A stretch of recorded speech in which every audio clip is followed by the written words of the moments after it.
YouTube.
Pronto, transmissão do YouTube iniciada.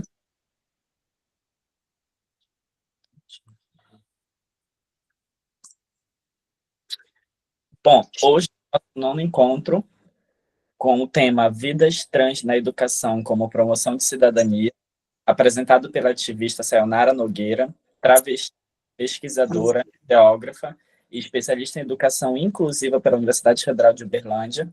É professora efetiva na CEE de Minas Gerais, coordenadora pedagógica, secretária de comunicação da Rede Trans Brasil e cofundadora do Instituto Brasileiro Trans de Educação, secretária de comunicação da Rede Trans Brasil e autora do primeiro dossiê sobre assassinatos de pessoas trans no Brasil. Bom, Sayonara, mais uma vez, muito obrigado por ter aceitado o nosso convite. Estamos muito ansiosos para tudo que você trará para a gente de apresentação e, mais uma vez, muito obrigado. Pode ficar super à vontade. Tá, eu que agradeço o convite, bom dia a todas as pessoas presentes. Se houver barulho externo, vocês me avisem, porque eu moro numa região central, então o movimento de trânsito ele é muito grande. Então, eu vou trabalhar aqui especificamente com vocês a questão da educação, mas antes de chegar na educação, eu preciso fazer uma linha do tempo sobre a minha atuação dentro do movimento social organizado, especificamente dentro do movimento trans, que me levou a pautar essas questões das nossas presenças dentro da educação. Eu sou uma travesti, sou professora e já estou com 25 anos de docência, e nessa trajetória minha, nesses 25 anos, a gente percebe o aumento desses corpos, não vou falar somente de corpos trans, mas de corpos LGBTQIA+, dentro da educação. A educação, ela foi criada para o homem branco, né? Então, o que a gente percebe? Que todo corpo dissidente, que todo corpo que foge às regras, o corpo gordo, o corpo negro, o corpo LGBTQIA+, a escola, a educação, ela acaba tornando-se um motor de exclusão dessas pessoas, dessa instituição que tem a obrigação de oferecer, né, educação para todos e todas. Aí você pode subir o primeiro slide. Eu chego no movimento social em 2014. Eu já atuava na base aqui do meu município, eu sou de Uberlândia, Minas Gerais. Só que com o movimento nacional organizado, eu recebi o convite em 2014. E quando eu chego em 2014, eu vou lidar com alguns dados que me foram apresentados. O que acontece em relação à população trans no Brasil? O que nós temos são dados oficiosos, tá? São dados que ainda não são oficiais, que não possuem nenhum caráter institucional, mas já são amplamente utilizados porque eles são organizados principalmente pelas redes, pelas organizações trans, que buscam, através de amostras populacionais, fazer essa pesquisa. Na agenda do Estado, na verdade, há um silenciamento dos nossos corpos, porque não existe nenhuma pesquisa oficial em relação à nossa comunidade, então nós não sabemos nem quantas somos hoje dentro do país. E aí, quando eu me deparo com dados que me foram apresentados lá em 2014, eu começo a questionar essa metodologia que foi utilizada. Então, quando eu chego lá em 2014, vai ser me apresentado que 4% das pessoas trans no Brasil, elas estão inseridas no mercado de trabalho. 90% das pessoas trans e travestis são profissionais do sexo, e aí vem a problemática, aonde fala que a expectativa das pessoas trans e travestis é de 35 anos. É isso que me dá o gatilho, porque eu sou geógrafa. E aí eu começo a questionar como que chegou a esse dado da expectativa de vida de 35 anos, porque há toda uma metodologia que é feita para chegar a esse dado. E aí, dentro da Rede Trans Brasil, a gente começa a pesquisar da pior forma, que é contar mortes. Aí, em 2016, a gente faz uma parceria com a instituição, com a organização alemã Transgender Europe, da qual nós somos parceiras até hoje, onde eles lançam, todo dia 20 de novembro, que é o Dia da Memória Trans, um compilado de todos os assassinatos no mundo inteiro, e quem faz a coleta na América Latina, e especificamente no Brasil, aqui sou eu, e mais um ativista do México. Então, a gente lança a Geografia dos Corpos das Pessoas Trans em 2017, para poder chegar e analisar realmente esses dados e o que eles traziam de realidade para a gente. Aí você pode passar. O que a gente chega à conclusão? Que a nossa população, ela sofre uma tríade de exclusão. Essa tríade de exclusão, ela começa a partir da desconsideração sobre o lugar. A geografia, ela trabalha com 4 categorias espaciais para chegar no objeto de estudo dela, que seria lugar, território, região e paisagem.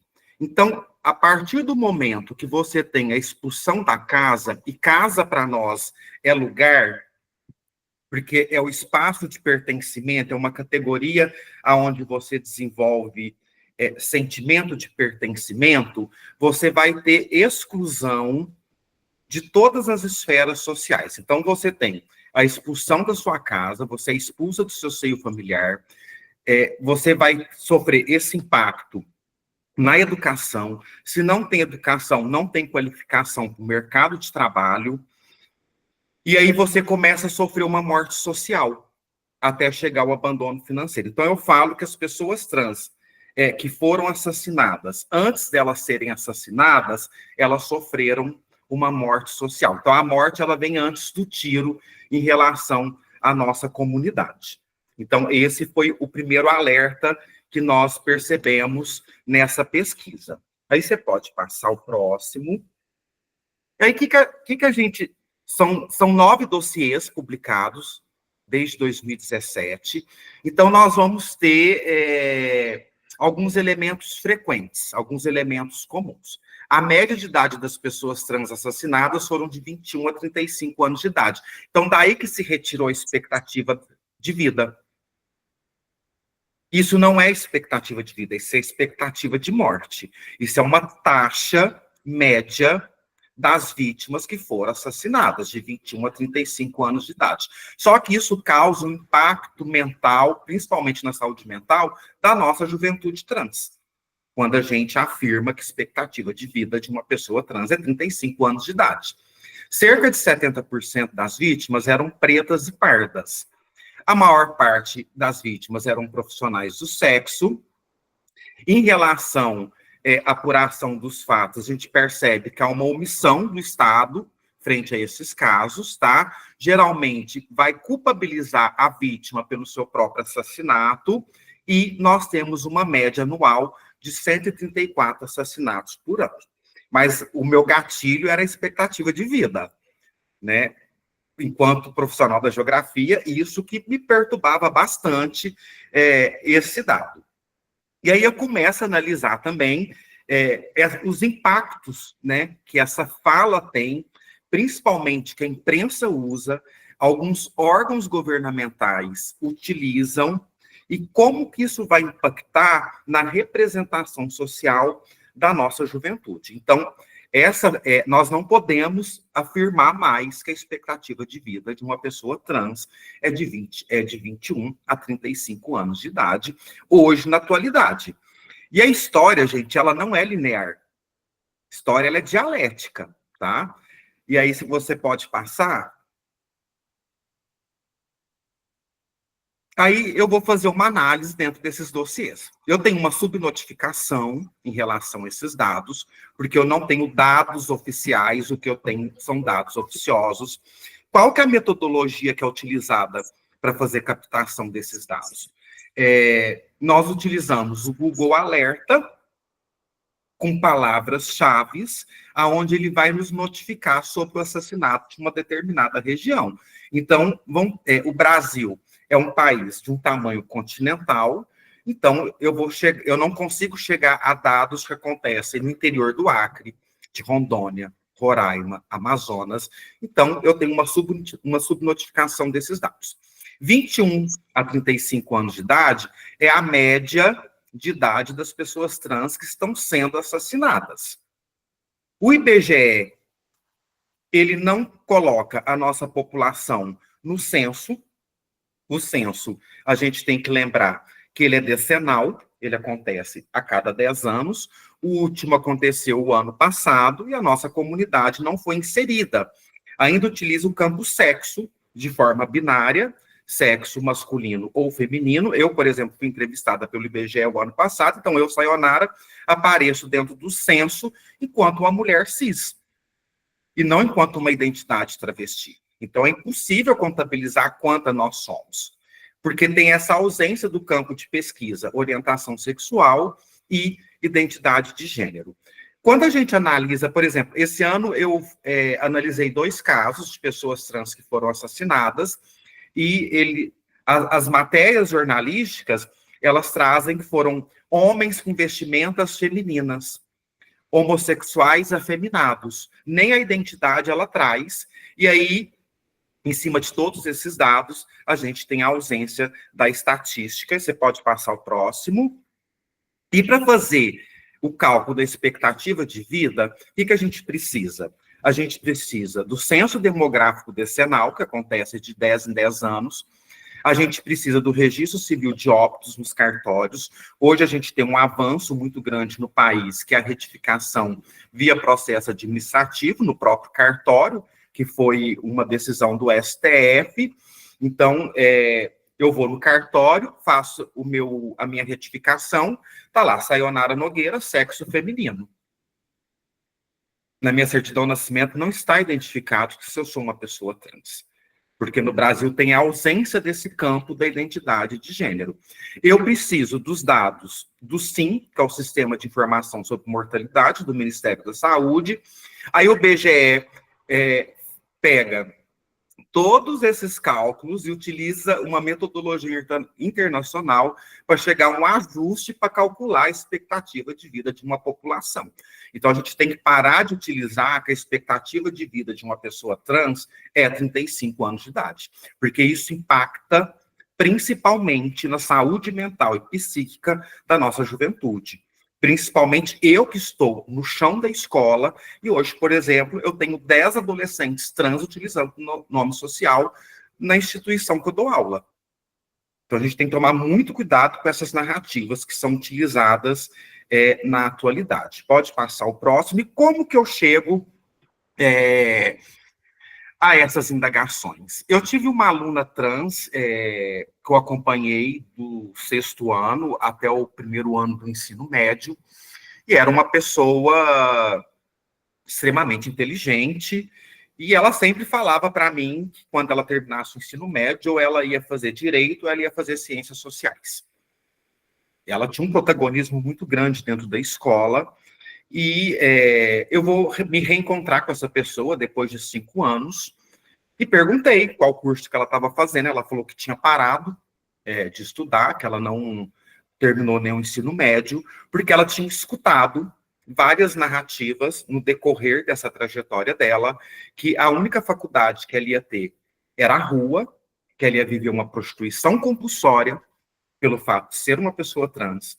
Ela não teria oportunidades na vida por ser uma pessoa trans, e como ela sabia que ela ia viver até os 35 anos de idade, ela não ia se desgastar em estudar e cursar uma universidade. Então, esse foi o motivo da desistência dela, de chegar até um curso superior. Então, a gente tem que tomar muito cuidado e ter, principalmente, ética e responsabilidade social quando a gente traz essas narrativas, principalmente nos meios de comunicação e nas redes sociais, que é algo que eu me deparo diariamente quando eu abro minhas redes sociais, algum discurso de um político, algum discurso de imprensa, a expectativa de vida de uma travesti no Brasil é 35 anos de idade, sendo que não há um cálculo oficial sobre a nossa população.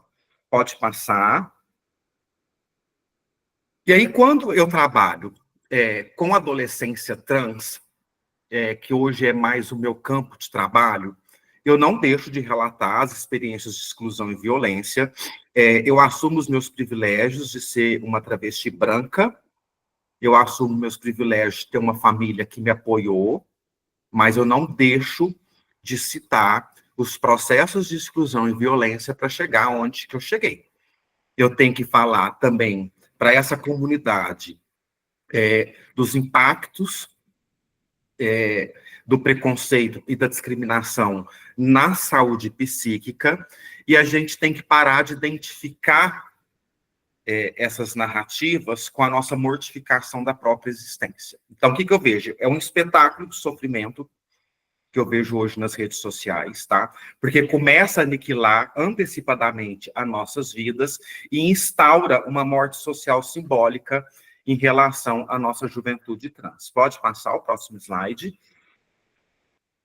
E aí é a hora que eu falo da ética e da responsabilidade social em relação à nossa comunidade. Eu acho que as organizações, políticos que utilizam essa fala de expectativa de vida, eles não devem reduzir nossas populações que está em condição de vulnerabilidade a cálculos abstratos, porque eu falei da subnotificação, que esses dados são projetados e são computados. A gente tem que ter cautela ao projetar estimativas para a nossa população, porque a gente sequer tem um dado oficial por órgãos governamentais, mas a gente não pode deixar de alertar sobre as dificuldades sociais, né, que são intrínsecas à nossa população. Aí, além desses dossiês, a Rede Trans, ela começa fazer outras análises. Não é só contar morte, a gente precisa contar vidas também. Aí você pode passar o próximo. Nós fizemos em 2000 e... Pode subir o próximo. Nós fizemos em 2020... 2017, nós fizemos uma reunião, nós somos, a Rede Trans Brasil é uma organização com 72 filiadas, hoje no Brasil inteiro, e nós fizemos uma reunião em São Paulo, onde nós queríamos promover um censo trans, mesmo sabendo da dificuldade da dimensão territorial do país. Então, através de um recurso do Fundo Positivo, a gente pega um recorte populacional de 1.122 mulheres trans e travestis, nós vamos para a rua de 10 capitais entrevistar travestis e transexuais profissionais do sexo, aplicar essa pesquisa em campo. Coisa da geografia, o estudo de campo. O que a gente chega à conclusão dessa amostra populacional?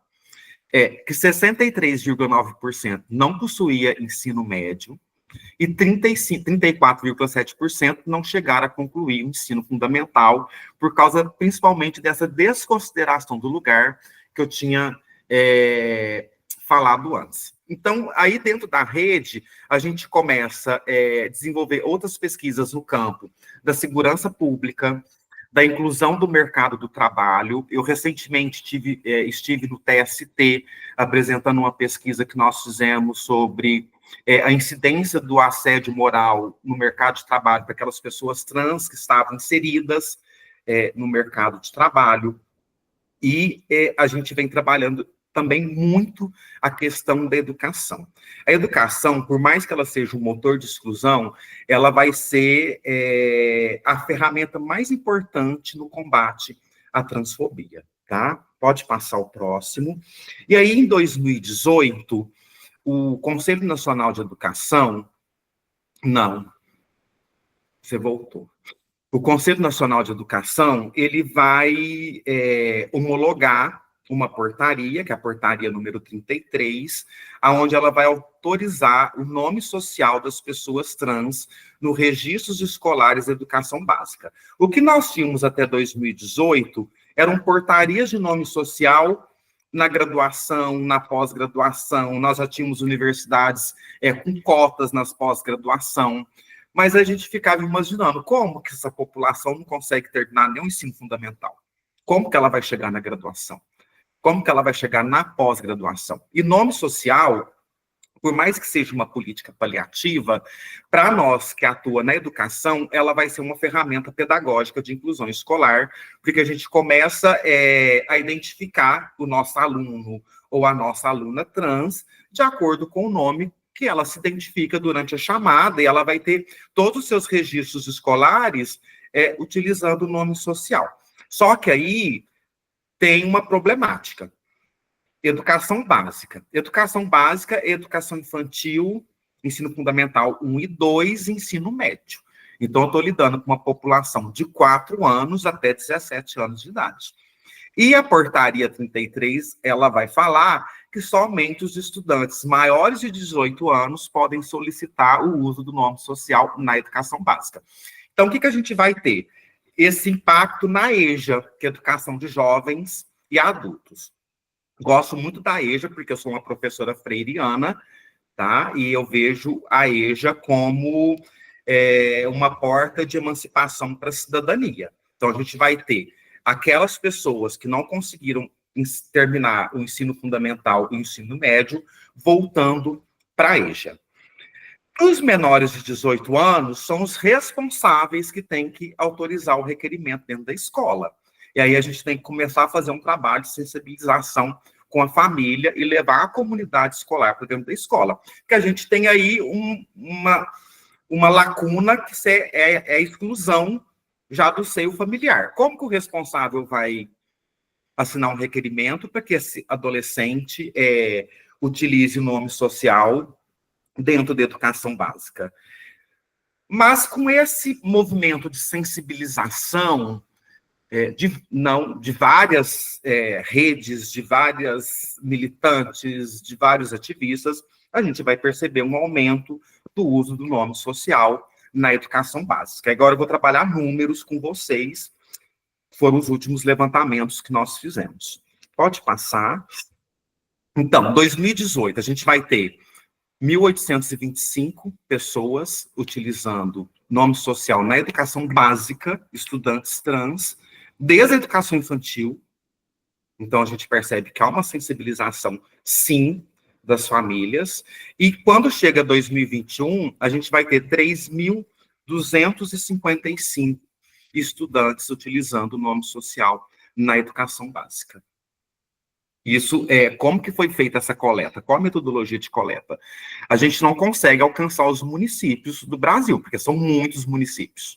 Então, eu enviei ofício para as 26 secretarias de Estado de Educação do país, mais o DF. Aí, através do portal da transparência, eles me notificaram quantos estudantes matriculados tinham na rede estadual. Então, eu estou trabalhando com dados da rede estadual. Os dados da rede municipal eu não tenho, porque é impossível uma organização não governamental fazer esse levantamento. Isso seria um trabalho do MEC fazer, e não da Rede Trans Brasil. Mas aí a gente tem a ausência da nossa população na agenda do governo, tá? Pode passar. A CNN, ela vai fazer uma estimativa também de 2012 até 2021. A gente começa em 2018, mas a CNN, ela começa em 2012, fazer esse cálculo, porque alguns estados já tinham a portaria do nome social antes dessa publicação do MEC. Minas, por exemplo, o estado onde eu resido, a portaria ela é de 2017, então ela vem antes da portaria nacional.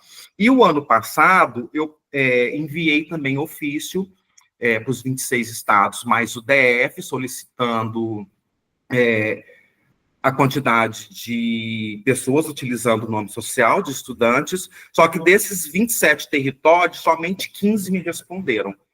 Então, eu vou apresentar para vocês os estados e os cálculos que eu tenho, você pode passar.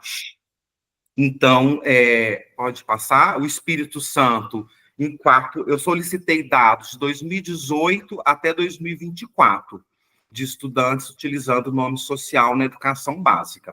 Alguns estados me responderam de 4 anos e alguns estados me deram a sua notificação completa desde 2018.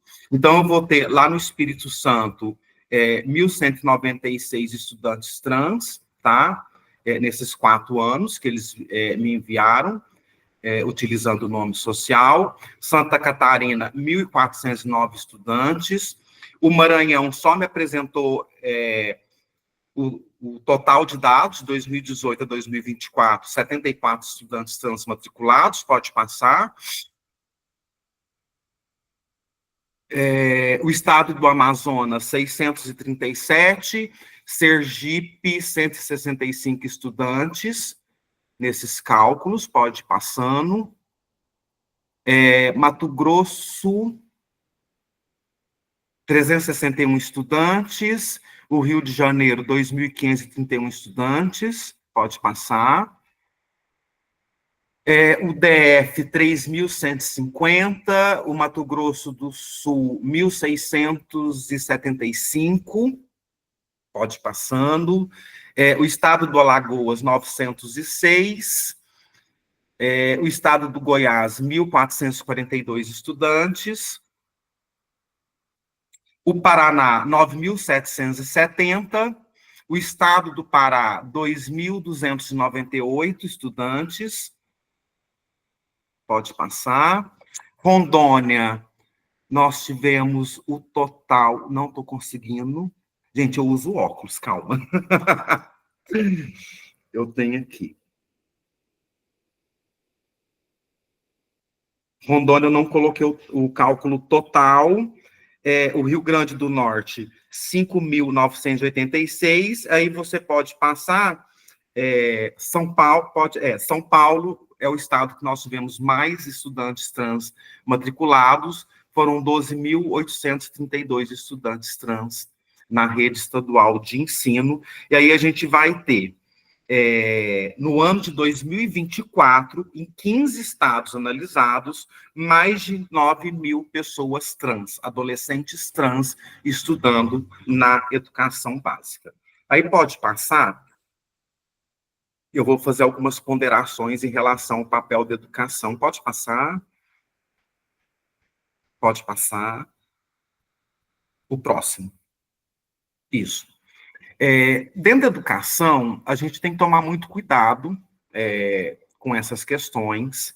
E uma coisa que eu sempre falo, que não é papel da escola tirar ninguém do armário. Cada um tem seu tempo em relação às questões de sua orientação sexual e a sua identidade de gênero, e a gente vai perceber que, principalmente adolescentes LGBTQIA+, eles têm medo de revelar sua orientação sexual e sua identidade de gênero, com medo de sofrer represálias, críticas e julgamento, tá?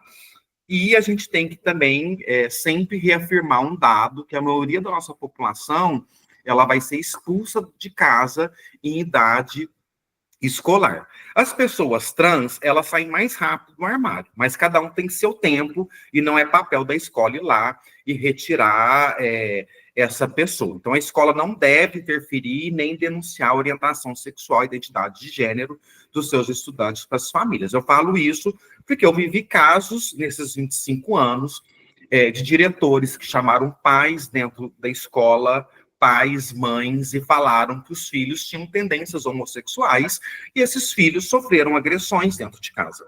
Sofreram agressões, sofreram violência doméstica, muitos foram expulsos de sua casa por causa dessa delação, dessa denunciação que a educação fez. Isso não é papel da escola. O que a escola tem que fazer é oferecer um espaço de escuta para que esses estudantes se sintam seguros, tá? Pode passar o próximo.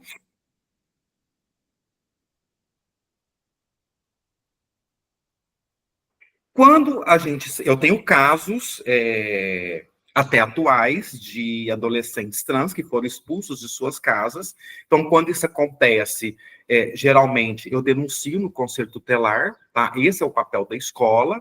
A gente tem que ir até o Ministério Público e as delegacias especializadas de proteção de criança e o adolescente para poder fazer essa denúncia, porque, infelizmente, é um fato que acontece. A gente tem que ficar muito atento às expressões pejorativas, principalmente brigas, ameaças e ataques físicos. E aí, a escola, ela tem que fazer um trabalho preventivo. A gente vive hoje o novo ensino médio, eu tenho minhas críticas ao novo ensino médio. Então, já que ele existe, a gente pode utilizar uma ferramenta muito importante, que é a pedagogia de projetos. E é desenvolver projetos dentro da escola, onde abordem esses temas, tá? Para que faça um trabalho preventivo, principalmente focando na importância de se respeitar e não agredir os colegas. A gente tem o ABNCC, que é a base nacional, que a gente utiliza para os nossos planejamentos, e tem as competências socioemocionais.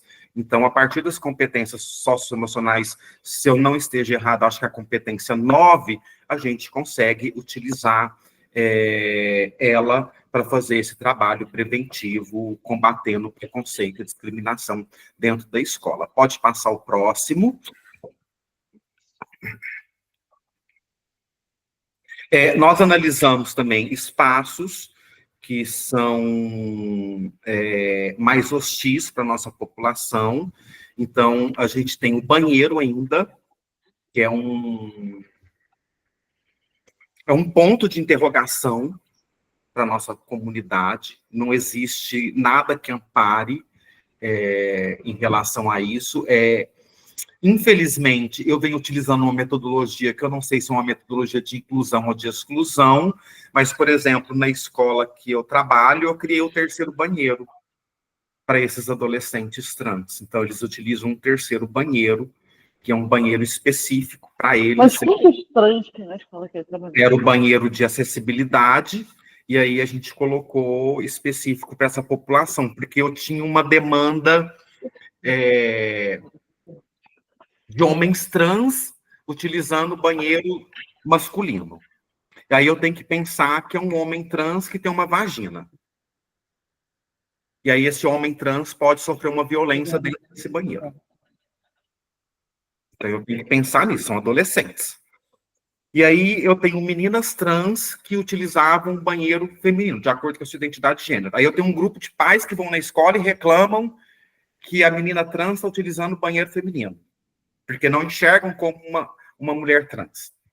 E aí, como se tornou uma zona de conflito muito grande, e isso é uma metodologia que vem sendo utilizada principalmente pelas escolas de educação básica, é criar um terceiro banheiro.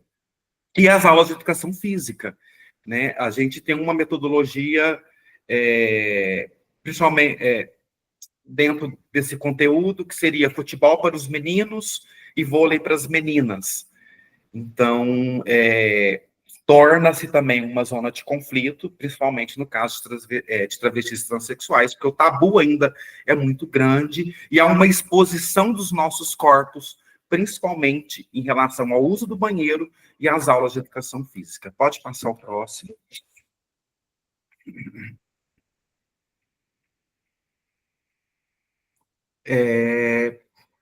Não, pode, aí eu encerro. Então, isso, Então, o que nós temos? A exclusão de estudantes LGBTQIA+, ela vai ser promovida devido a razões ideológicas, culturais, religiosas. A gente tem um problema da formação não continuada dos docentes. Infelizmente, a gente tem um piso muito baixo, um piso salarial muito baixo, então a gente tem que trabalhar 1, 2, 3 turnos, 2, 3 escolas, então a gente acaba não tendo uma formação continuada, principalmente no campo da diversidade sexual. A gente tem esse discurso do ensino domiciliar no Brasil e a questão da ignorância mesmo, tá? Então, a gente vai ter no país um discurso de ideologias pautadas principalmente no fundamentalismo religioso e cristão, que vai impactar diretamente dentro da educação. E a gente tem que tomar muito cuidado com a naturalização dessa violência e professores, profissionais da educação, quando observarem casos de LGBTfobia no ambiente escolar, a gente tem que denunciar principalmente as ouvidorias estaduais e municipais ligadas à educação, para que tomem as providências, tá? Minha fala era essa, e aí agora eu estou aberta a questionamentos.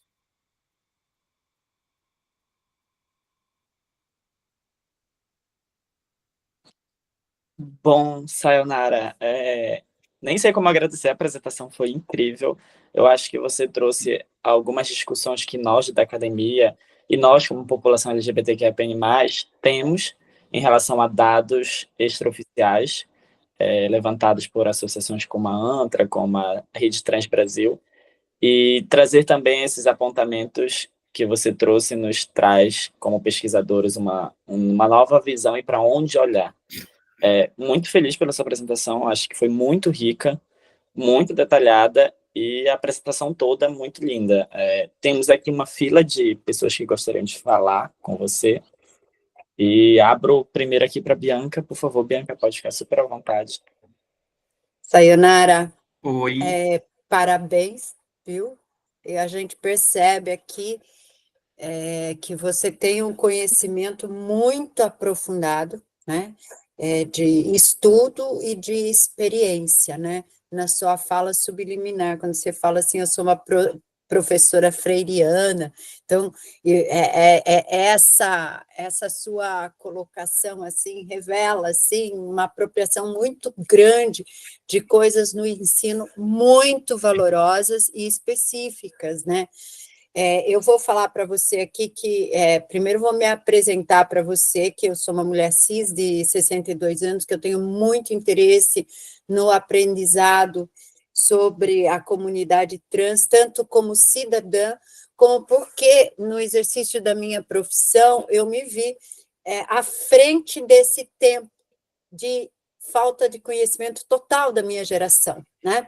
E hoje eu estou numa função, não é uma função temporária, mas eu sou diretora de uma escola judicial, justamente de uma escola judicial que cuida da formação continuada de juízes e servidores dentro da Justiça do Trabalho, que reconhecidamente é uma justiça que se autodenomina como justiça social, e, portanto, a gente, assim, se vê muito impactado com as situações que vão aparecendo, infelizmente, ainda muito pouco no judiciário trabalhista, né, que a gente só tem, quando você vem e traz essa questão aí da questão da expectativa de vida, a gente tem os efeitos dessa exclusão na quantidade de processos que a gente tem muito poucos processos. Então, eu colocada à frente, para mim, um desafio, resolvi, então, estudar, né, me inteirar, né, e você traz informações muito ricas, muito ricas,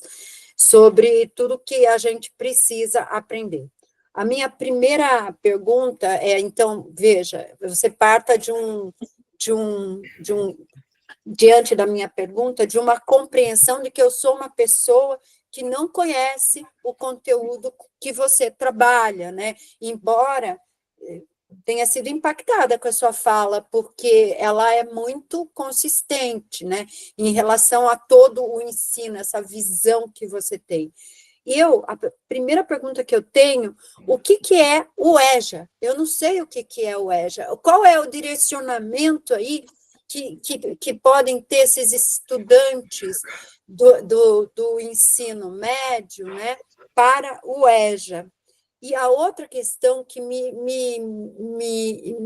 coloca assim, muito instigada é a questão da formação dos professores, Sayonara.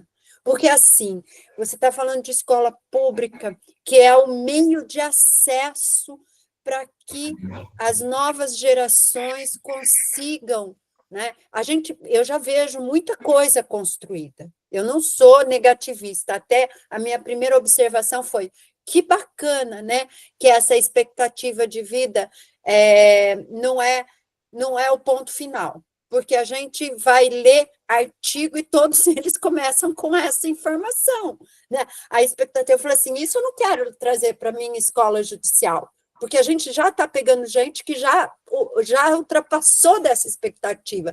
E eu trazer isso para a minha escola não é um ponto à frente, é um ponto para trás, né? Eu estou trazendo uma coisa que não vai ser refletida nessa realidade desse processo. As pessoas que entram com o processo, elas têm que ter um eixo, elas passaram por isso já, por essa estatística que a gente vê em todos os artigos.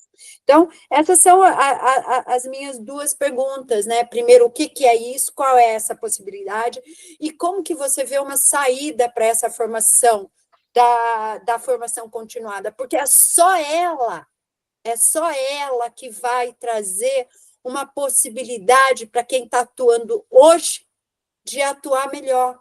Não é? Eu vejo isso pela minha escola. A minha escola exige 60 horas por mês dos magistrados em ação. E os nossos programas são sobre inclusão, sobre informação, em todas as questões de diversidade, em todas, e especialmente nesta que está aparecendo agora para nós. São essas as perguntas. Desculpa se eu me alonguei, Não. mas eu queria me situar para poder fazer a pergunta e você entender, assim, qual é a minha instigação. Eu respondo ou vai fazer bloco de perguntas? Leonara, pode ficar super à vontade para perguntar, para responder, porque depois eu coloco duas colegas que também estão com a mão levantada, as duas na sequência. Tá, em relação à EJA. A EJA é Educação para Jovens e Adultos, é uma modalidade de ensino que ela é oferecida para aqueles estudantes que não conseguiram terminar a educação básica em idade escolar. Então, aquele estudante que sofreu um processo de evasão, de exclusão, geralmente ela é oferecida no turno da noite, ela vai ter a oportunidade de fazer num espaço mais curto de tempo. Então, o ensino fundamental 2, que é o 6º ao 9º ano, ela consegue encerrar em 2 anos, e o ensino médio, ela consegue encerrar em 1 ano e meio. Então, é por isso que eu falo que ela é uma ferramenta de emancipação para a cidadania, porque ela vai trazer de volta o ambiente escolar aquelas pessoas que, por devidos fatores, não conseguiram terminar a educação básica na idade escolar, pode por ter sido por motivos de trabalho, de território geográfico, e orientação sexual, identidade de gênero. A formação, quando eu falo em docência, né, eu tenho que pensar em cursos de licenciatura. Cursos de licenciatura, eles não oferecem, na formação inicial, nenhum conteúdo dentro da sua grade curricular que vai abordar a orientação sexual, identidade de gênero. Eu acho que, no máximo, nos estágios, estágio 1 e 2, que os cursos de licenciatura têm, vão trabalhar através de oficinas, que geralmente eu sou muito convidada pelas universidades para trabalhar essa temática, mas são coisas muito pontuais. Então, a formação inicial não vai abordar a questão da diversidade sexual nem da identidade de gênero. Aí você chega dentro do chão da escola, você vai lidar com uma pluralidade muito grande. Né? Por exemplo, eu tenho 1.700 alunos, então eu tenho todos os tipos de estudantes ali, e eu não fui preparada também para lidar com essa pluralidade. Vou falar, por exemplo, um exemplo meu. Esse movimento de educação inclusiva. Quando o aluno PCD, ele passa a ser matriculado no ensino regular, eu também vou encontrar uma dificuldade muito grande para lidar com esse estudante. Eu não conseguia trabalhar com estudante cadeirante, com um estudante que tem autismo, que tem uma deficiência intelectual. Imagina eu explicando o movimento de rotação e translação para esse estudante. Era um caos, porque ele não conseguia. E aí eu fui procurar a formação continuada, como trabalhar com estudante de educação inclusiva. Então, fiz uma pós no campo de educação inclusiva. Mas eu procurei essa formação. Mas aí, essa questão, o professor tem a questão salarial, que é muito baixa, infelizmente, no país. Então, o professor vai ter que lidar com 1, 2, 3 turnos. E as secretarias de Estado e do município, geralmente, elas não oferecem essa formação continuada. É porque nós temos horários de módulo, por exemplo. Eu sou concursada para 24 horas, tem que cumprir 16 horas dentro da sala de aula e 8 horas de módulo. Essas 8 horas de módulo, ela poderia ser utilizada para uma formação continuada, e ela não é utilizada para formação continuada. Às vezes, ela é utilizada para reuniões pedagógicas sem fim nenhum. E aí, esse ano, eu não conheço a realidade de todos os estados. Aqui no estado de Minas, o governo, a Secretaria de Estado de Educação, exigiu que os professores fizessem 3 cursos de formação continuada por ano. Então, ele oferece um catálogo de cursos e esses cursos são cobrados na nossa avaliação de desempenho. Porque nós, servidores públicos, temos uma avaliação de desempenho todo ano, no final do ano, e isso vai impactar a nossa nota. Então, obrigatoriamente, agora os professores vão ter que fazer um curso de formação, 3 cursos de formação continuada. Mas é uma lacuna muito grande ainda, e é o Estado e o município que deveria tomar providências em relação a isso. Tomar providências, não. Oferecer cursos, aumentar salário, dar condições dignas de trabalho, para que o professor tivesse esse tempo para poder fazer sua formação. Acho que eu respondi. Bianca, acho que você está... Sim, muito obrigada. Sim. Respondeu sim, entendi perfeitamente. Muito obrigada. Eu vou deixar que os outros façam as demais perguntas. Obrigada, Sayonara. Nada. Bom, Bárbara e Larissa Matos. Bárbara, pode começar a fazer seu questionamento, e a Larissa na sequência, por favor. Obrigada, Thiago. Bom dia, gente. Bom dia, Sayonara. Bom dia. Primeiramente, agradecer pela oportunidade, aprendi muito com a exposição. E a minha dúvida, assim, o que mais me chamou a atenção na sua fala foi na hora que você disse da expectativa de morte, né? A gente fala muito sobre a morte, sobre o sofrimento da população trans, e aí me gerou esse questionamento de como abordar esse tema sem trazer para esse lado da negatividade, né? Porque a gente vive num país muito violento e ao mesmo tempo não dá para esquecer isso, que a gente vive num país conservador, que cada vez mais tem retrocessos, e como que isso impacta na formação do sujeito, principalmente nessa idade, né? De criança, adolescente.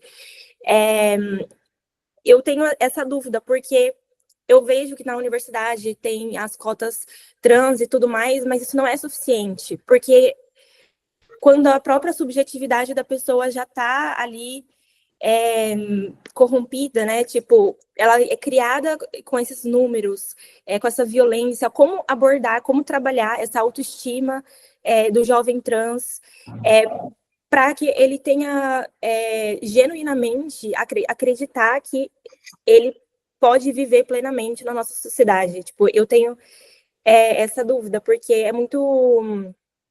Deve ser, assim, horrível você tá ali, é contraditório, né? Tipo, você tá numa sociedade que diz que você não pode existir, mas a pessoa tem que viver, sabe? Tipo, plenamente.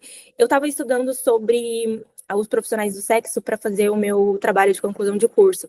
E eu li em muitos artigos, assim, muitos livros, que às vezes a prostituição ela acaba dando autoestima para a pessoa, porque é onde ela vai ter uma fonte de renda, vai ter segurança. E como ter isso no mercado de trabalho que já é um mercado de trabalho que cada vez mais está precário, ou pode usar até a própria identidade da pessoa para, digamos assim, fazer dinheiro, né? Explorar a imagem. Então, como trabalhar essa autoestima, essa formação psíquica dos jovens adolescentes que estão nessa idade aí de formação, preparar eles para o mundo que a gente vive hoje no Brasil, assim, liberal, conservador, como preparar, porque também não adianta, eu acho, né, minha opinião, assim, vamos supor, assim, um jovem trans, assim, rico, que está ali numa bolha, tipo, criar ali naquela bolha, e sendo que o mundo, tipo, é totalmente violento, sabe? Como fazer isso, assim? Essa aqui é a minha dúvida. Eu não sei se tem uma resposta, mas não sei se deu para entender. Entendi. Você abordou várias coisas, né? Assim, eu não deixo de abordar dentro da escola a questão da exclusão e da violência que a nossa comunidade ela está submetida. E isso é algo que tem que ser debatido dentro da educação. O que eu venho fazendo é desconstruindo essa narrativa da expectativa de vida e apresentando para esses adolescentes que quem está morrendo são profissionais do sexo na faixa etária de 21 a 35 anos de idade. O trabalho sexual, para mim, é um trabalho como qualquer outro, desde que a prostituição não seja compulsória. A partir do momento que a prostituição ela se torna compulsória, aí, para mim, ela se torna um problema, porque aí ela vai ser uma condição sine qua non de sobrevivência dessa pessoa na rua, e quem está sendo assassinada são as travestis pretas que estão na rua. Então, a gente chega até essa estimativa. E, além da prostituição compulsória, a gente tem a exploração sexual, né? A pessoa, a partir do momento que ela tem a sua desconsideração do lugar, que é o seio da família, ela vai viver o território, porque tem a disputa também na rua. Essas pessoas vão ser exploradas, principalmente por um termo que a gente utiliza muito no movimento social, que são as cafetinas. Existe a cafetinagem no país. A gente vê travestis sendo mortas diariamente pelo uso ainda de silicone industrial. Recentemente, a gente acompanhou vários casos de travestis que estavam morrendo, sendo injetadas com silicone industrial por cafetinas. Essas pessoas são exploradas sexualmente. E aí, qual que é o trabalho que a gente faz dentro da escola? Eu acredito muito na justiça restaurativa. E eu gosto de trabalhar a mediação de conflito dentro da educação. E aí, eu não sei se existe esse programa em todos os estados. Aqui, no estado de Minas, tem um programa que chama Programa Mediação de Conflito, aonde a gente tem uma equipe de advogados que vão para dentro da escola e tem assistente social, tem psicólogos, aonde vai trabalhar a saúde psíquica e a saúde mental dessas pessoas. Então, a gente consegue fazer trabalhos específicos com essa população. Agora, em março, que nós tivemos, que comemora o Dia Internacional da Mulher, eu levei a Defensoria Pública o mês inteiro para dentro da escola e fizemos um excelente trabalho, onde foi abordado questões de identidade de gênero. Agora, em abril, nós vamos ter Semana dos Direitos Humanos. Eu estou levando o Ministério Público do Trabalho, o MPT, para dentro da escola, onde os procuradores vão trabalhar erradicação do trabalho infantil, prostituição compulsória, e aí, aí eles vão junto também com o programa Mediação de Conflito, que tem toda essa equipe multidisciplinar, interdisciplinar, aonde vai trabalhar a questão da saúde mental também dessas crianças e desses adolescentes. Eu não sei se eu te respondi, Bárbara.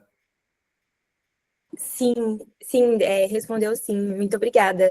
É um tema, assim, que eu gosto muito, assim. Eu gosto muito do judiciário dentro da escola. Eu Nossa, trabalhei numa operação aqui em Uberlândia, onde resgatou 40 travestis que estavam em situação análoga à escravidão, junto com o MPT. E aí eu virei, assim, uma fã do judiciário, então eu levo o judiciário para dentro da escola para desenvolver vários trabalhos. muito bom, parabéns. Obrigado, Bárbara, pelo posicionamento no encontro. E agora, Larissa. E logo na sequência, a Luna poderia também fazer a pergunta e a Sayonara consegue responder as duas. Oi, pessoal. Oi, Sayonara, professora Oi. Sayonara. Obrigada pela sua exposição. Você foi muito generosa na sua fala e a gente aprende muito com essas partilhas.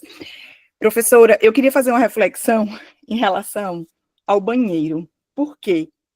Só uma breve explicação. Eu ministro treinamento de combate ao assédio, e nesses treinamentos a gente não fala só nitidamente sobre o assédio, a gente fala sobre as violências, as discriminações diversas que ocorrem no ambiente de trabalho, inclusive abordando a questão da transfobia. E uma das perguntas que sempre aparece é a questão do banheiro, porque isso é um problema em diversos estabelecimentos empresariais e também instituições públicas, já que a arquitetura desenhada é de um banheiro masculino e de um banheiro feminino.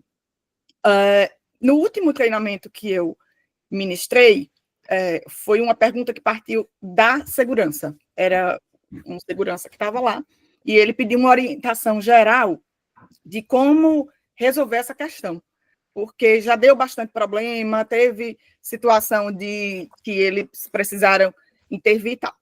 E aí, eu vou fazer, na verdade, uma consulta e refletir sobre isso. Duas orientações centrais que eu dei foi, se a pessoa estiver vestida como uma mulher, deixe entrar no banheiro feminino, não tem o que se arguir nesse sentido. Se a pessoa tiver com uma roupa que você não faça essa leitura, você pergunte como é seu nome, não é como é seu nome social, nem como é que o pronome que você quer ser, como é que você quer ser chamada, né? Como é seu nome? É Mariana, por exemplo, deixa entrar no banheiro. Então, assim, orientações gerais. E aí, uma outra pessoa falou assim, eu tenho vontade de construir um banheiro aqui, um terceiro banheiro aqui na instituição para resolver essa questão. Aí eu falei assim, pelo amor de Deus, não. Por que, Sayonara, a minha posição nesse sentido? Porque eu vejo como uma exclusão. Eu estou colocando aquela pessoa num terceiro lugar, quando ela quer, na verdade, ser uma mulher, ou quando, na verdade, ela quer ser um homem, e assim quer ser denominado, e assim quer se vestir, e assim quer se apresentar na sociedade. Então, eu vejo o terceiro banheiro, dentro das minhas ignorâncias, dentro das minhas limitações de conhecimento, como algo que mais exclui que inclui, como algo que coloca essas pessoas num terceiro lugar, quando elas não querem fazer parte desse terceiro lugar. E eu tenho, para mim, o conceito, por exemplo, de mulher, como um conceito mais amplo possível, onde eu incluo todas as pessoas que se identificam como mulheres, trans ou cis, estão nesse conceito. Então, quando eu coloco essa pessoa no terceiro banheiro, eu estou tirando essa pessoa dessa amplitude conceitual. Então, eu queria refletir um pouco sobre isso. Muitíssimo obrigada. Luna, por favor, pode fazer seu questionamento e a Sayonara responde na sequência. Bom, em primeiro lugar, eu quero mais uma vez parabenizar o núcleo, o eixo LGBTQIAP+, pelas presenças magníficas que tem trazido, e quero parabenizar a professora Soraya. Professora Soraya, obrigada por sua magnífica explanação, por essa aula magna, e eu queria voltar ao início, quando a doutora traz, e o que a gente ouve recorrentemente sobre a expectativa de vida da população TT, né, de 35 anos de idade. Não seria aí uma imposição da necropolítica aliada ao biopoder, ou seja, se escolhe os corpos que vivem e que morrem, não é? E quando vivem e morrem. Né? Então, se estabelece, quem estabelece a regra para que esses corpos, que são corpos dissidentes, vivam até 35 anos e por que esses corpos precisam viver até 35 anos? Por conta de todas essas questões que a senhora traz, não é? As primeiras violências que se sofrem e que trazem a exclusão acontecem dentro da família, consequentemente no espaço da escola. É um corpo que não pode ocupar espaço, não pode sequer existir, porque a todo momento se é negada e lembrada a sua não existência.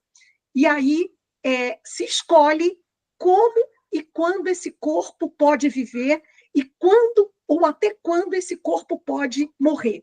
Eu queria que a senhora falasse um pouco sobre isso. E uma outra questão, sobre a resolução do Conselho Nacional de Educação de 2018, que só em 2018, é interessante a data, não é o ano, que é justamente o ano em que nós vivemos aquele período de obscuridade, o governo, o período mais transfóbico, mais misógino, e essa resolução chega justamente em 2018. Né? Então, eu queria que a senhora pudesse trazer, professora, algumas reflexões sobre isso, né? Quando a gente vê esses marcadores de exclusão da população trans e travesti, a gente olha para trás, como Sankofa, e lembra que isso não é uma construção de agora, né? A gente vai lá atrás e lembra de Chica Manicongo, e a gente entende por que a gente chega até aqui, né? Primeira travesti negra brasileira, que foi morta em 1590, né, pela Inquisição, e aí a gente entende que essa construção ela chega até aqui. E uma outra questão eu observo que o censo trans, eu não vi, eu vi o pouco que a senhora mostrou, eu observei, não sei se observei correto, ou se a senhora pode me dizer, eu não vi, eu não sei se ele traz uma abordagem, se ele faz uma abordagem, eu vi que ele faz uma abordagem de gênero, mas ele faz uma abordagem de raça nessa estatística, né, em relação às trans e travestis pretas. Então, seria essa, e mais uma vez, professora, gratidão por isso. Tá. Vamos lá para o banheiro. Gente, mulher, para mim, é um termo diverso, eu também concordo. E eu também sou chamada para dar treinamento em empresas. Nas empresas, a gente percebe que isso é solucionado, né? O banheiro é utilizado de acordo com a sua identidade de gênero, porque eu tenho uma população adulta. E aí, eu já tenho outras multinacionais, transnacionais, que também criaram o terceiro banheiro, colocaram lá banheiro unissex. Só que aí eu estou lidando com menores de idade, né?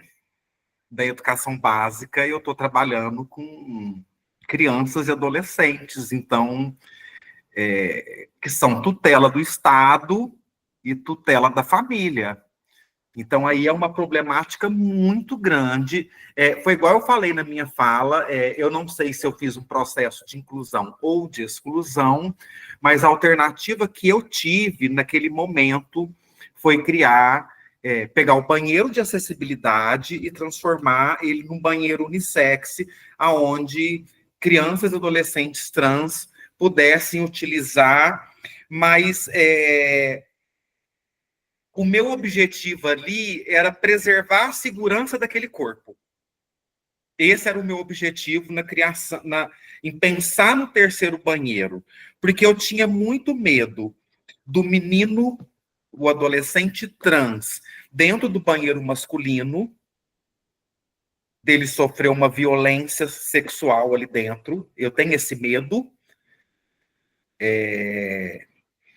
E eu tinha a problemática das meninas. Esse ano eu tive um problema sério de uma adolescente trans que entrou dentro do banheiro feminino e gerou um caos enorme dentro da escola, porque, assim, é imediato. Eu não sei, o celular está proibido dentro da sala de aula, mas eu não sei como que eles acessam esse celular.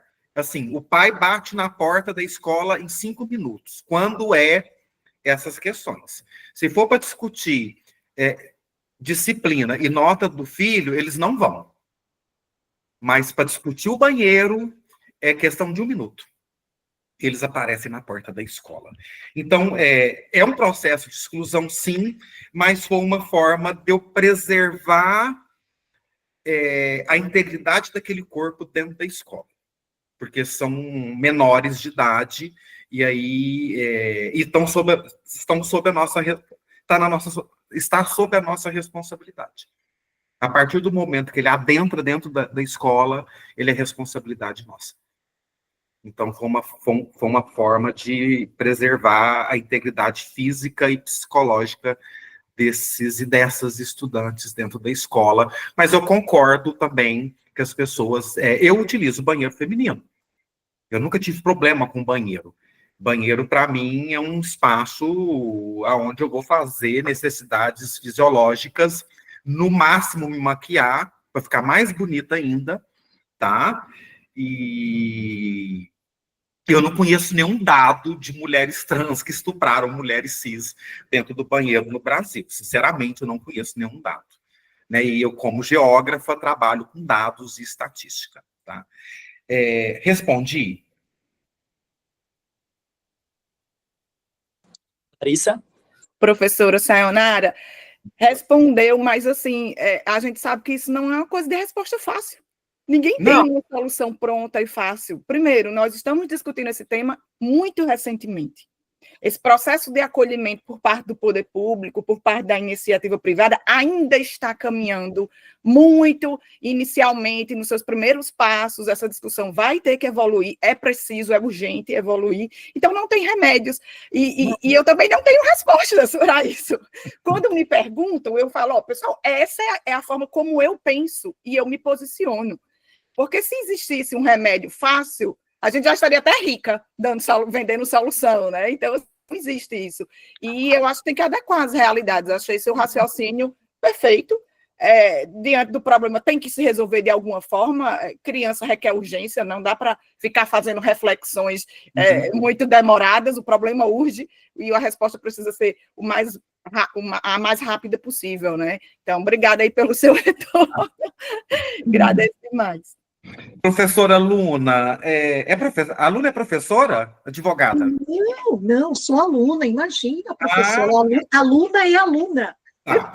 Então, eu acredito que há uma agenda de morte no nosso país, que a gente...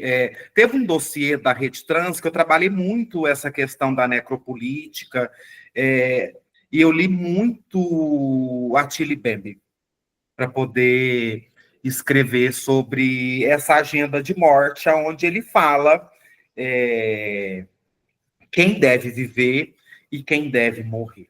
Né? E aí, quando eu faço essa análise da expectativa de 35 anos de idade, foi como eu falei na apresentação, porque a gente tem que fazer uma análise interseccional. Quem está morrendo até os 35 anos de idade?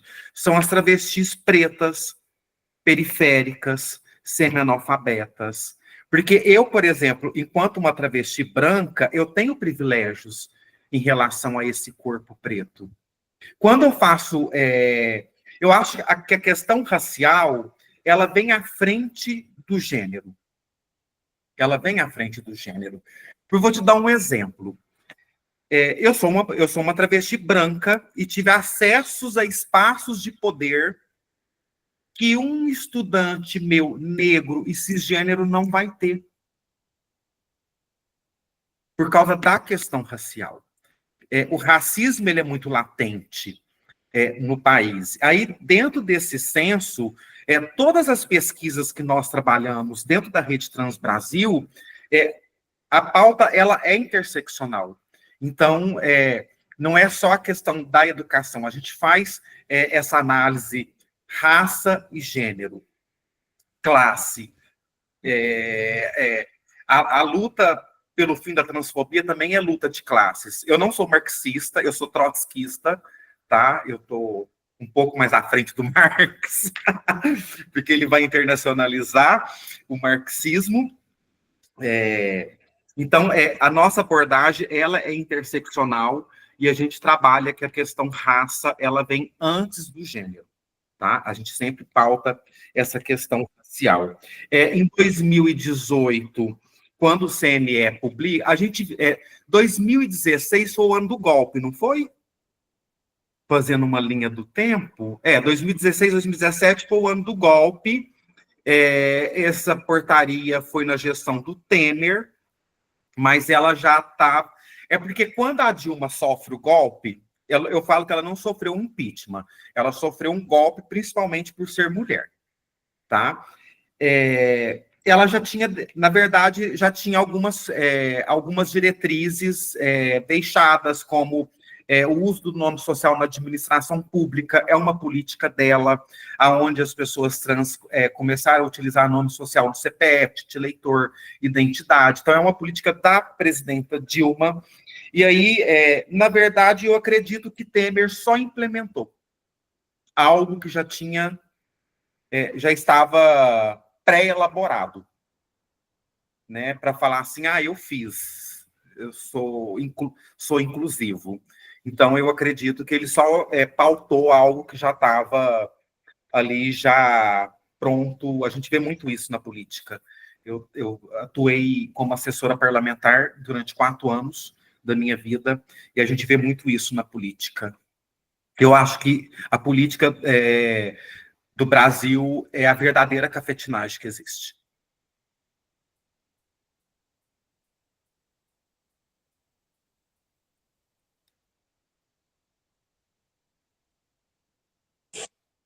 Obrigado, professora.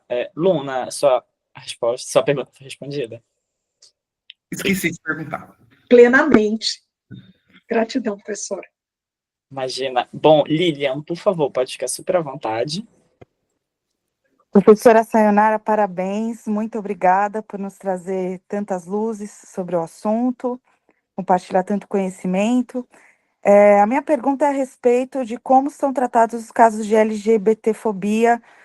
Pelo que eu entendi no final da sua apresentação, a senhora nos disse que os casos são encaminhados à ouvidoria, são notificados para a ouvidoria. E a partir dessa comunicação, tem algum acompanhamento? Como que funciona quando isso é detectado no espaço de educação? Porque é algo muito sério, né? Então, eu queria saber um pouquinho mais como que acontece tanto essa comunicação, quanto o tratamento ali urgente da questão. Por favor. Quando Mais uma vez, parabéns. Obrigada. Quando é no âmbito familiar, aí eu falo de violência doméstica, aí geralmente eu encaminho para o Conselho Tutelar. E aí o Conselho Tutelar tem que tomar providência. Se há agressão física também, nós notificamos a Delegacia de Proteção de Criança e Adolescente. A gente tem muito caso de expulsão nessa faixa etária desses adolescentes da sala de aula, porque eles chegam e acabam comentando com a gente. Aí, quando tem marca de agressão, aí é delegacia mesmo, e aí os pais têm que ser responsabilizados por isso. Quando acontece a transfobia ou a LGBTfobia no geral, dentro do espaço escolar, quando é estudante com estudante, professor com estudante, ou estudante com professor, porque a gente tem professores e professoras travestis, gays, aí eu gosto, em primeiro lugar, trabalhar a justiça restaurativa. Eu acredito na mediação de conflito. Eu não gosto do sistema punitivo. Não resolveu o problema, aí denuncia na ouvidoria do Estado e do município. Aí a ouvidoria tem uma equipe de inspetores, e esses inspetores vão fazer uma intervenção dentro da escola para solucionar o problema. Só que eles trabalham no sistema da punição. Da punição. Então, se for um servidor, ele vai ser desligado. Se for um servidor contratado, ele vai ser desligado. Se for um professor, um servidor efetivo, vai sofrer uma sanção administrativa. Mas antes eu gosto de trabalhar a mediação de conflito. Eu acho que resolve tudo à base do diálogo. E vem dando certo a justiça restaurativa dentro da educação. Obrigada. Bom, deixa eu ver se alguém mais tem alguma dúvida, pessoal? Bianca, ela levantou a mão, por favor. Eu vou pedir mais uma vez a palavra aqui, porque para mim é muito importante essas informações, né? Assim, de toda essa fala, das outras perguntas que complementam muito, né? O conteúdo, e do local onde, assim, do espaço que eu ocupo, que é um espaço muito fechado, conservador, embora a gente tenha essas iniciativas de inclusão dentro da escola, a gente tem um público grande dentro do Poder Judiciário muito despreparado, né? É isso que eu vejo. E, assim, para eu dar um dado, então, prostituição, casos de trabalho de prostituição na Justiça do Trabalho na nossa legislação é enquadrado, porque a gente trabalha com enquadramento, né? O juiz julga por enquadramento, né? E agora que a gente muda um pouco para processo estrutural, tem estruturas de processos do STF que vão colocando outras modalidades, mas a gente depende, basicamente, no exercício da jurisdição, de um modelo legal que é feito pela Casa Legislativa e que você vai fazer enquadramento. E a prostituição é considerada trabalho ilícito por lei. Né? Então, olha que dificuldade que é isso, né? Porque você tem um modelo legal que exclui a avaliação do conteúdo desse trabalho, né? Tá vinculada a uma desapropriação de corpos, é uma coisa bem complicada para a gente trabalhar e para a gente mudar essa estrutura, porque a gente só vai conseguir fazer isso saindo da lei, né? Saindo da lei, indo para princípios, direitos humanos, para trazer isso de uma outra forma, justamente para trabalhar um afastamento do modelo legal, né? E eu queria só que você falasse um pouquinho sobre prostituição compulsória, porque eu fico pensando assim, eu tenho que trabalhar o campo do trabalho na prostituição e tenho que formatar as ideias para fazer uma condução para isso, dentro de uma exclusão do modelo legal e de uma apropriação de outros conceitos para eu poder falar assim, não, olha, embora a lei diga isso, eu não vou trabalhar com a lei, eu vou trabalhar com outras categorias para eu poder trazer uma proteção jurisdicional, porque eu não trabalho dentro de processo, quer dizer, trabalho quando eu chamo para fazer um acordo e mando o processo para o Sejusc, ou o processo vai para o Sejusc. Mas quando eu estou num processo onde a pessoa pede a justiça, ela não está pedindo uma justiça restaurativa, ela está pedindo uma reparação, certo? Ela vem e pede uma indenização por um tipo de assédio, não é? A gente, para fazer uma justiça restaurativa nesse campo, acho que a gente vai ter que caminhar bastante, né? Não vejo como a gente chegar nisso assim. Pode ser que chegue, pode ser que seja o caminho, mas o que é isso? Porque dentro do que eu penso que eu poderia fazer para evoluir, a prostituição compulsória vai ter que ficar no campo legal, porque, pelo que eu entendi, ela é o campo da ilicitude, não é? Eu não pesquiso prostituição, mas é assim, os poucos casos que eu julguei de prostituição não era de comunidade trans, pelo menos não identificada no processo. Eu sou uma juíza que trabalha muito tempo no judiciário, há 32 anos, e foi encaminhado desse jeito. É o conjunto de decisões do judiciário trabalhista nesse aspecto. Era isso. Se puder falar um pouco para a gente poder entender melhor isso, para poder começar a pensar de uma forma diferente, né, Sayonara e professora, né, professora? Eu não sou uma pesquisadora da prostituição, mas eu não criminalizo a prostituição. Não gosto da criminalização da prostituição também. Mas aí eu tenho que refletir, quando eu reflito sobre ela e quando eu falo ela compulsória, é porque ela vai tornar uma condição de sobrevivência. E aí eu tenho que pensar nela também, porque ela não pode ser só um trabalho a mais. Por que esse corpo não pode estar inserido no mercado de trabalho e ela pode desenvolver a prostituição como uma renda complementar, por exemplo? Porque quando eu falo dela compulsória, eu penso na exploração sexual desses corpos.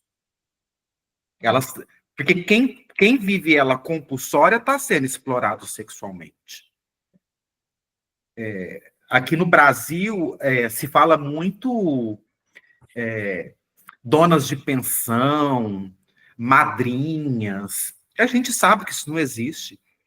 Isso são cafetinas que estão explorando esses corpos na rua em troca de proteção. Elas dão com a mão e retira com a outra. E aí eu não sei eu não sei qual seria a alternativa. Eu aposto muito no campo da educação, para a qualificação do mercado de trabalho, mas para que a prostituição se tornasse algo como uma renda complementar. Mas, assim, eu não tenho pesquisas nesse campo, eu não pesquiso. A única coisa que eu afirmo, pelas pesquisas que a Rede Trans faz, é que realmente ela é compulsória para a nossa população. Não existe alternativas de sobrevivência. São poucas ainda que chegam no mercado de trabalho formal. Aqui se construi, então, um espaço de reparação mesmo para a vítima, contra o modelo legal, né? Sim, contra esse modelo legal, e entendendo que a justiça restaurativa neste campo, ela vai demorar para chegar, porque a atividade, de um lado, é ilícita, do campo do explorador, não é? Assim, eu vou te dar um exemplo que nós tivemos aqui em Uberlândia. Isso aconteceu 4 anos atrás, houve uma operação chamada Operação Libertas, onde eu fui chamada para atuar na 7ª fase da operação. Tinham 40 travestis vivendo numa pensão, no estilo pensionato, de uma outra travesti, que ela que comandava os pontos da cidade, e essas travestis tinham que pagar pela habitação e tinham que pagar pelo ponto. Então, elas estavam sendo exploradas por essa outra travesti. Se caso não pagasse, elas recebiam uma expressão que é muito utilizada entre elas, uma multa. Elas tinham que pagar um dinheiro a mais, e se não pagasse, elas eram agredidas fisicamente por essa outra travesti mais velha que comandava aquele território. Então, aí houve uma atuação do Ministério Público do Trabalho, do Ministério Público, foi GAECO, Ministério Público, Ministério Público do Trabalho. Então, eu fui chamada para a 7ª fase, onde eu atendi essas travestis que foram resgatadas. Quando eu chego fui chamada, né, morrendo de medo, para o Ministério Público, monte promotor, GAECO, e aí tinha 40 travestis lá dentro de uma sala, e eu vou me deparar com mulheres trans e travestis, vindas principalmente do norte e do nordeste, porque eu tenho uma realidade que é a migração, elas vêm muito para o sudeste, sem documento. Então, qual a primeira coisa que eu fiz? Defensoria Pública, vamos retificar o nome de todas e colocar os documentos em ordem. Então, tinha meninas que não tinham nem certidão de nascimento, que eram do Acre, do Pará. Então, nós fomos atrás da identidade dessas pessoas, que nem identidade elas tinham. Elas não existiam, eram invisíveis. E aí, fizemos esse trabalho da retificação do nome, de adequação dos documentos. O MPT ofereceu ainda tratamento odontológico, uma série de tratamentos para elas. E aí foram oferecidos cursos de qualificação para essas pessoas, para elas voltarem a estudar. E você acredita que muitas voltaram a estudar? Eu ainda atendo muitas ainda. Eu sou a ponte delas com o Ministério Público, somente com o Ministério Público do Trabalho, e muitas deixaram a prostituição e estão inseridas no mercado de trabalho, trabalhando como balconistas, operadoras de caixa, trabalhando em indústrias de confecção como costureiras. E aí, e elas me ligam e falam assim: Sayonara, eu estou tão feliz porque agora eu sou igual a você. Eu durmo cedo, levanto cedo, e ganhando, às vezes ganhando um salário mínimo e meio, mas vivendo com dignidade. Porque a rua ela é extremamente perigosa, principalmente à noite. E aí eu penso, quando eu fui chamada para operação, eu discutia, né, com os auditores fiscais, eu falava, gente, elas faturam 3, 4 mil numa noite, elas não vão largar a prostituição para ganhar um salário mínimo e trabalhar 6 horas por dia. Não, elas largaram, muitas largaram. Quem quis continuar, é um direito dessa pessoa, ela continuou, e muitas, eu acredito que 70% foi para o mercado de trabalho e está feliz no mercado de trabalho. Elas mesmo se organizaram, alugaram suas casas, mobiliaram, e estão vivendo hoje de uma forma plena. Elas entram em contato comigo diariamente para me relatar como que elas estão, e eu vejo que elas estão bem satisfeitas fora dessa prostituição compulsória, essa exploração sexual que elas viviam. Mas eu não sou, assim, eu não sou uma ativista que tem um empoderamento para discutir a questão da prostituição. Você deu o exemplo de justiça restaurativa. Muito obrigada. Muito obrigada mesmo. Muito obrigada pela resposta. Bom, professora e Bianca, se me permitirem acrescentar, nos últimos anos eu tenho feito pesquisa na atividade prostitucional, principalmente nessa nova modalidade da atividade prostitucional, que é no mundo digital, quando a gente pensa ali em plataformas digitais como câmera privê, privacy, OnlyFans. Nesses anos de pesquisa, a gente vem observando as dificuldades dessa população, principalmente a população T, de realmente sair dessa prostituição compulsória. Porque quando a gente percebe ou encontra essas profissionais, a maioria delas respondem ou falam a mesma frase.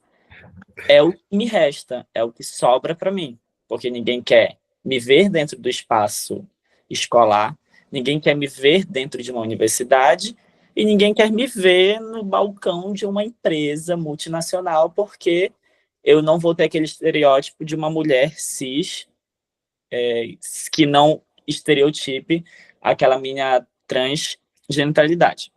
Então, quando a gente observa, por exemplo, eu lembro da época que eu fiz iniciação científica, eu cheguei a conhecer uma profissional do sexo travesti, e uma coisa que muito me chocou foi o que, inclusive, a Sayonara acabou de falar, que ela tinha que fazer, no mínimo, 10 programas por noite, cada programa R$20. E R$10, que seria a metade de cada programa, era da cafetina. E dos outros R$10 que sobrava de cada programa, R$5, ou seja, seriam R$50 por noite, R$5 de cada um dos programas ela tinha que dar para a pensionista da pensão que ela morava com as outras travestis e trans. Só que aí descobriu, na conversa, né, que a dona dessa pensão era a mesma cafetina que ela tinha que dar R$10. Ou seja, de cada programa que ela fazia por R$20, R$15 era da cafetina. Então eu perguntei, os outros R$50 que sobravam, que seriam os outros 10 programas que você tirava R$5 de cada programa, o que você fazia? Ela me respondeu, na maioria das vezes, o que a gente faz é comprar droga para suportar cada programa. E eu perguntei, e alimentação, remédio, higiene básica? Ela falou que as outras que recebiam um pouquinho mais por programa, por exemplo, R$30, R$40, ou que sobrava mais dinheiro, ou que não tinha vício em drogas, elas se juntavam e compravam para todas. Então, elas em um momento de acolhimento entre elas, de sensação ou se sentirem família, elas se ajudavam a sobreviver. Então, é o momento que a gente observa. Bom, a gente tem um Código Penal que criminaliza a exploração sexual e qualquer atividade que vem dessa exploração é ilícita. Então, como, por exemplo, o direito do trabalho poderia proteger ou minimamente reconhecer a existência de um vínculo empregatício que obriga a habitualidade, a pessoalidade, a prestação continuada, a não eventualidade. Então, como eu vou proteger? A dificuldade está nela. Como proteger? E aí a gente vai para o outro lado, a cafetinagem digital. Como eu vou reconhecer, se eu tenho dificuldade de reconhecer um motorista de aplicativo com a Uber, como eu vou reconhecer uma profissional do sexo com uma plataforma digital? Que, para quem tem curiosidade da pesquisa, basta entrar em qualquer um desses sites, como Câmara Privé, e você vê o site fazendo toda uma divulgação. Não sei se vocês já foram em alguns mercados, que na parede da saída ou da entrada tem assim, o funcionário do mês. Aí tem a foto do funcionário do mês. E ele é ali reconhecido pela sua atuação dentro da empresa. Dentro do Câmara Privé, quando você entra como pesquisador ali ou como curiosidade, você vê ali o profissional do mês. Eles não colocam jamais o profissional do mês, mas eles colocam em destaque aquele perfil que rende para a empresa. Traz ali para o site o dinheiro que o site está gostando. Então, faz uma divulgação desse profissional, coloca ele em destaque, deixa ele numa sala principal. Como vamos reconhecer esse profissional como um verdadeiro empregado? Aí a gente puxa lá para o histórico de um país patriarcal, colonizado como o nosso, que não é interesse. Então, acho que até acrescentando a brilhante resposta da Sayonara para a Bianca, é justamente isso.